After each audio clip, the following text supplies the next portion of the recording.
Hello friends, welcome to my channel success fiber classes. आप सब कैसे हैं? आई होप सो आप अच्छे होंगे। तो एस्टेट टीजीटी साइंस की जो सीरीज़ है जिसमें हम बायोलॉजी के टॉपिक्स कर रहे हैं, तो कल मैंने आपको लाइफ प्रोसेस के में न्यूट्रिशन इन प्लांट्स का कुछ कंसेप्ट क्लियर कराया था, ठीक है। और आज हम उसके बेस पर एमसीक्यू करेंगे। मैंने जो एमसीक्यू है वो बिल्कुल हैंड रिटन फॉर्म में लिखे हैं और मैंने इस तरह से डिज़ाइन किया है कि आपको एक पॉइंट के साथ उसके अदर एडिशनल इन्फॉर्मेशन भी आपको मिले, ठीक है।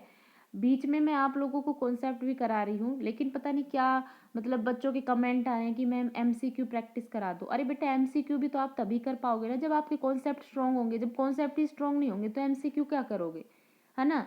तो कॉन्सेप्ट अगर आपने पढ़ा है तो एमसीक्यू चाहे आपका कहीं से आ जाए आप कर लोगे इजीली, है ना।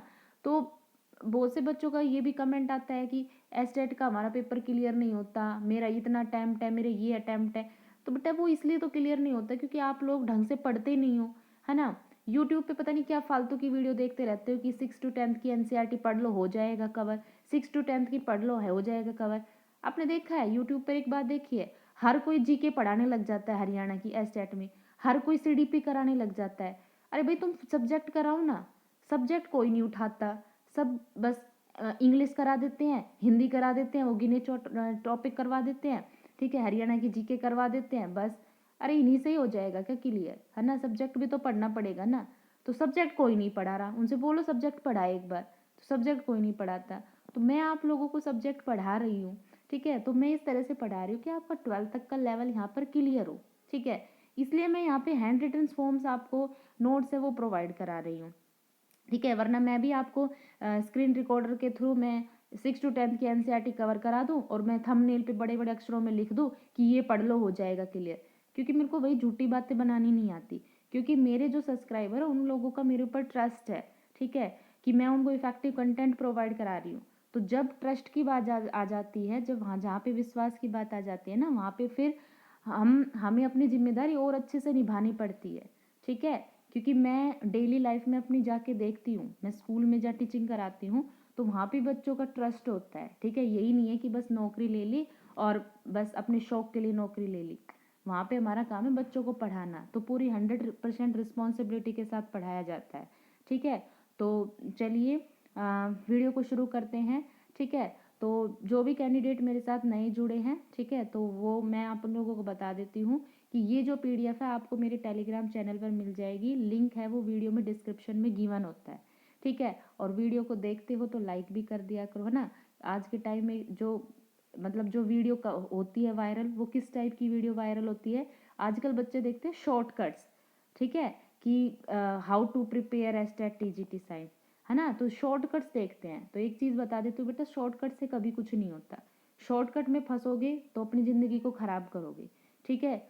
पढ़िए, सब्जेक्ट को पढ़िए, 100% मेहनत के साथ पढ़िए, ताकि आगे कोई फर्दर एग्ज़ाम हो तो उसके लिए आपको दोबारा से सब्जेक्ट उठाना ना पड़े। तो इस तरीके से पढ़िए कि एक पेपर की तैयारी से आप 10 पेपर निकाल लें, ठीक है। तो मेरा काम सिर्फ कहने का था, बाकी आप लोगों का समझने का काम है।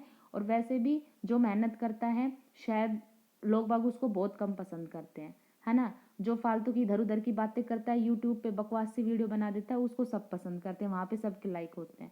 तो चलिए शुरू करते हैं हम अपनी वीडियो को। यहाँ पे पढ़ते हैं हम न्यूट्रिशन इन प्लांट्स, ठीक है। एमसीक्यू जो इसके हैं, फर्स्ट एमसीक्यू क्या है, which is the internal energy reserve in plants. Plants के अंदर कौन सी इंटरनल एनर्जी है वो रिजर्व होती है, ठीक है। तो भाई जो हमें पढ़ा है क्या कि प्लांट में जो इंटरनल एनर्जी होती है, मतलब जब फोटोसिंथेसिस प्रोसेस होता है तो वो जो इंटरनल एनर्जी स्टोर होती है वो स्टार्च की फॉर्म में होती है, ठीक है। किसकी फॉर्म में होती है, स्टार्च की फॉर्म में होती है। अब यहाँ पे बात आई है स्टार्च की, तो स्टार्च क्या होता है, स्टार्च एक पॉलीसैकराइड कार्बोहाइड्रेट होता है। इसमें जो क्या होता है, बहुत सारी ग्लूकोज यूनिट्स होती है, वो कंपोज होती है, तब जाके स्टार्च बनता है, ठीक है। तो इसमें क्या होता है कि जब भी किसी प्लांट को एनर्जी की नीड होती है तो वो क्या करता है, उसका जो स्टार्च होता है जो इंटरनल एनर्जी में स्टोर होता है, वो स्टार्च क्या होता है, ब्रेक डाउन होता है ग्लूकोज मॉलिक्यूल के अंदर, ठीक है।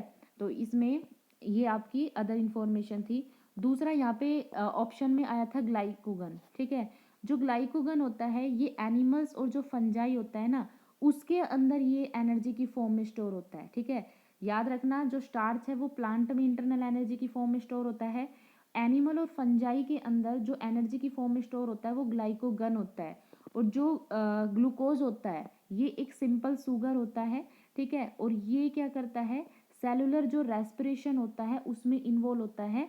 जब एटीपी, जब एनर्जी प्रोड्यूस करनी होती है तो सेलुलर रेस्पिरेशन में इन्वॉल्व होता है कौन, ग्लूकोज, ठीक है। उसके बाद नेक्स्ट क्वेश्चन है, ये कह रहा है कि नाइट्रोजन, फास्फोरस, पोटाशियम, ये कलेक्टिवली हम इनको क्या बोलते हैं, ठीक है। प्लांट ग्रोथ के कॉन्टेक्स्ट में माइक्रो न्यूट्रिएंट बोलते हैं, सेकेंडरी बोलते हैं, ट्रेस एलिमेंट पढ़ते हैं या प्रिंसिपल न्यूट्रिएंट पढ़ते हैं। तो मैंने कल आपको माइक्रो और मैक्रो पढ़ाया था, ठीक है। तो आपने देखा था कि वहाँ पे नाइट्रोजन, फास्फोरस और पोटाशियम ये हमारे मैक्रो न्यूट्रिएंट थे, और मैक्रो न्यूट्रिएंट को दूसरा नाम बोला जाता है प्रिंसिपल न्यूट्रिएंट। तो इसका आंसर क्या होगा, प्रिंसिपल न्यूट्रिएंट, यानी आंसर नंबर क्या होगा इसका, 4 होगा। उसके बाद नेक्स्ट है, which of the following plant follow both autotrophic and heterotrophic modes of nutrition. मतलब इन ऑप्शन में कौन से ऐसे प्लांट हैं जो ऑटोट्रॉफिक मोड ऑफ न्यूट्रिशन भी शो करते हैं और जो हेट्रोट्रॉफिक मोड ऑफ न्यूट्रिशन भी, दोनों ही न्यूट्रिशन शो करते हैं। देखो सबसे पहले बात आती है एल्गी। एल्गी जो होती है, कल मैंने आपको बताया था, जो एल्गी होती है ये autotrophic mode of nutrition show करती है, ये अपना खाना खुद बनाती है। पैरासाइट्स क्या होते हैं, जो अपना खाना प्राप्त करने के लिए किसी दूसरे पर डिपेंड होते हैं, है ना। मतलब जो किसी दूसरे से चिपक कर खाना प्राप्त करते हैं वो पैरासाइट होते हैं। जैसे जोक, जो पानी में जोक होती है तो वो हुमेन की क्या होती है, जैसे बॉडी के ऊपर बिल्कुल चिपक जाती है, फिर वहाँ से ब्लड चूस कर खाना लेती है। फंजाई जो होती है ये डेड डिकेइंग में आती है, तो ये सैप्रोफाइट न्यूट्रिशन शो करती है। बचा कौन, इंसेक्टिवोरस। जो इंसेक्टिवोरस जो प्लांट्स होते हैं ना, ये दोनों ही टाइप का न्यूट्रिशन शो करते हैं, ठीक है। ये दोनों ही टाइप का न्यूट्रिशन शो करते हैं, ये ऑटोट्रॉफिक भी शो करते हैं और हेट्रोट्रॉफिक भी शो करते हैं। और ये जो अपने ऊपर जो इंसेक्टिवोरस प्लांट होते हैं इनके ऊपर जो भी मतलब बैठते हैं कीट वगैरह, तो उनको ये खाते हैं और तब वहाँ पे क्या करते हैं, एनर्जी को जनरेट करने का काम करते हैं। अब इंसेक्टिवोरस को हिंदी में बोलते हैं हम कीट बक्सी, मतलब जो कीट वगैरह को खाते हैं, ठीक है। इसमें एग्जाम्पल में कौन कौन आता है, विनस आता है, ट्रैप आता है, विनस ट्रैप आता है, ड्रोसेरा आता है, ठीक है। उसके बाद कैपेंसिस आता है, ठीक है। ये सारे हमारे पिटचर प्लांट आता है, तो ये सारे इंसेक्टिवोरस प्लांट होते हैं। उसके बाद एडिशनल इन्फॉर्मेशन क्या है इसकी, देखो यहाँ पे बात हुई है फंजाई की। फंजाई क्या होता है, ये एक प्रिंसिपल डिकम्पोजर का काम करता है। फंजाई की जो साइंटिफिक स्टडी होती है उसको हम क्या बोलते हैं, माइकोलॉजी बोलते हैं, ठीक है। उसके बाद नेक्स्ट क्वेश्चन है, डेफिशिएंसी ऑफ विच न्यूट्रिएंट, यानी किस न्यूट्रिएंट की डेफिशिएंसी के कारण जो प्लांट में जो ग्रोथ है वो रिटार्ड कर जाते हैं, रिटार्ड का मतलब रुक जाती है, ठीक है। तो किसकी डेफिशिएंसी के कारण, भाई कैल्शियम की डेफिशिएंसी। मतलब जो कैल्शियम न्यूट्रिएंट होता है जो कि एक मैक्रो न्यूट्रिएंट होता है, इसकी अगर डेफिशिएंसी हो जाती है तो जो प्लांट होती है उनकी जो ग्रोथ होती है वो रुक जाती है, ठीक है। अब इसकी एडिशनल इन्फॉर्मेशन में आपको क्या पढ़ना है, देखो कैल्शियम होता है ये प्लांट की ग्रोथ के लिए जरूरी होता है, और अगर इसकी डेफिशिएंसी हो जाए तो प्लांट की ग्रोथ है वो रिटार्ड कर जाती है, रुक जाती है। आयरन जो होता है उसके कारण जो डिजीज होती है वो क्लोरोसिस होता है। क्या होती है, इसमें जो स्टैम्प होते हैं, जो प्लांट के जो तने होते हैं और जो पत्तियां होती है वो कलर में कैसी हो जाती है, बिल्कुल पेल ग्रीन हो जाती है, ठीक है, या फिर येलो हो जाती है, ठीक है। ये क्लोरोसिस डिजीज का होती है जो आयरन की वजह से, आयरन की डेफिशिएंसी की वजह से होती है। और उसके बाद आता है कॉपर। अगर कॉपर की डेफिशिएंसी हो जाए तो क्या होती है कि जो प्लांट की जो ब्रांचेज होती है मतलब वो झड़ना शुरू कर देती है, जिसको हम बोलते हैं डेथ ऑफ प्लांट, ठीक है। तो ये क्या था, इसका एक्सप्लेनेशन था। नेक्स्ट है, which of the following pair, ये कह रहा है कि which of the following pair type of nutrient and nutrients is correct. मतलब यहाँ पे मैक्रो न्यूट्रिएंट और माइक्रो न्यूट्रिएंट के सामने कुछ न्यूट्रिएंट दिए है, तो बताना है कि इसमें से कौन सा मैचअप है वो सही है। तो इसमें भाई दोनों ही मैचअप क्या है, गलत है। क्योंकि जो आयरन होता है ना ये माइक्रो न्यूट्रिएंट होता है, मतलब अगर हम इसको स्मॉल क्वांटिटी में भी ले, प्लांट को स्मॉल क्वांटिटी में भी दे तो काम चल जाता है। लेकिन जो कैल्शियम होता है ये मैक्रो न्यूट्रिएंट होता है, क्योंकि कैल्शियम प्लांट की ग्रोथ को बनाता है, और अगर कैल्शियम कम क्वांटिटी में होगा तो प्लांट की ग्रोथ है वो सस्टेन कर, वो रुक जाएगी, ठीक है। तो इसमें दोनों ही ऑप्शन गलत है, ठीक है। तो इसका आंसर क्या आएगा, नाइदर फर्स्ट एंड सेकेंड। तो ये थे कुछ क्वेश्चंस। कल की वीडियो में मैं और भी क्वेश्चन लेकर आऊंगी, ठीक है, क्योंकि आज मुझे आपको ना टॉपिक पढ़ाना था, इसलिए पहले मैंने थोड़े से एमसीक्यू रख दिए थे। अब आता है फोटोसिंथेसिस। फोटोसिंथेसिस क्या होता है कि जब ग्रीन प्लांट होते हैं वो सनलाइट का यूज करके जब अपना खाना बनाते हैं बेसिकली किसका यूज़ करते हैं, वाटर का करते हैं और कार्बन डाइऑक्साइड का, ठीक है। और फिर वो क्या इसमें कन्वर्ट करते हैं, हाई एनर्जी मिलती है, कार्बोहाइड्रेट और ऑक्सीजन, ठीक है। तो ये फोटोसिंथेसिस प्रोसेस होता है। मतलब इसमें क्या होता है, सीधा सीधा कहने का तरीका होता है कि इसमें CO2 एटमॉस्फेयर से तो वो CO2 लेते हैं, और जो रूट होती है प्लांट की वो जड़ें पहुंचाती है, ठीक है। फिर लीव्स के अंदर क्या होती है, क्लोरोफिल होती है जो सनलाइट को कैप्चर करता है, और फिर वहाँ पे क्या होता है, ग्लूकोज की फॉर्मेशन होती है, ठीक है, और ऑक्सीजन है वो बनती है। तो यही प्रोसेस हमारा क्या होता है, फोटोसिंथेसिस होता है। अब सन से जो प्लांट के ऊपर लाइट गिरती है, तो जो प्लांट होते हैं वो सन की लाइट का केवल 0.2% पार्ट ही है वो एब्जॉर्ब करते हैं। मतलब सिर्फ 0.2% ही पार्ट है वो प्लांट तक पहुंच पाता है सन की लाइट का, ठीक है। अब उसके बाद आती है कि फोटोसिंथेसिस के लिए रॉ मटेरियल है, कच्ची सामग्री, वो कौन कौन सी होती है भाई। एक तो CO2 होना चाहिए, एक वाटर होना चाहिए, एक लाइट होनी चाहिए, ठीक है, और एक क्लोरोप्लास्ट होना चाहिए। तभी क्या होगा, फोटोसिंथेसिस होगा। अब क्लोरोप्लास्ट क्या होता है, देखो क्लोरोप्लास्ट क्या होता है, ये एक ग्रीन प्लास्टिड होता है जो कहाँ पे पाया जाता है, प्लांट के अंदर जो मिसोफिल सेल्स होती है उसमें क्लोरोप्लास्ट पाया जाता है। अब क्लोरोप्लास्ट के अंदर होता है क्लोरोफिल। क्लोरोफिल क्या होता है, ये एक ग्रीन पिगमेंट होता है जो सन की लाइट को कैप्चर करता है। ये कहाँ प्रेजेंट होता है, थिलेकोइड और ग्रेना में प्रेजेंट होते हैं। अब क्लोरोफिल के टाइप होते हैं, एक होता है क्लोरोफिल ए जिसका फॉर्मूला होता है C55H72MgO5N4 और मैग्नीशियम। तो आपसे कई बार ये भी पूछा जाता है कि क्लोरोफिल में कौन सा मेटल सेंटर पर प्रेजेंट होता है, तो आपको याद रखना है जो मैग्नीशियम होता है ये प्रेजेंट होता है। उसके बाद क्लोरोफिल जो बी होता है उसका फॉर्मूला क्या होता है, C55H70MgO6N4Mg, ठीक है। तो आई होप आपको ये फोटोसिंथेसिस अच्छे से समझ में आ गया। हमने 12 तक का कवर किया है। फेज ऑफ फोटोसिंथेसिस, फोटोसिंथेसिस दो टाइप का होता है, एक होती है इसमें दो टाइप की रिएक्शन होती है, एक होती है फोटोकेमिकल रिएक्शन, दूसरी होती है dark chemical reaction. Photochemical reaction को दूसरा नाम देते हैं हिल रिएक्शन या फिर लाइट रिएक्शन, ठीक है।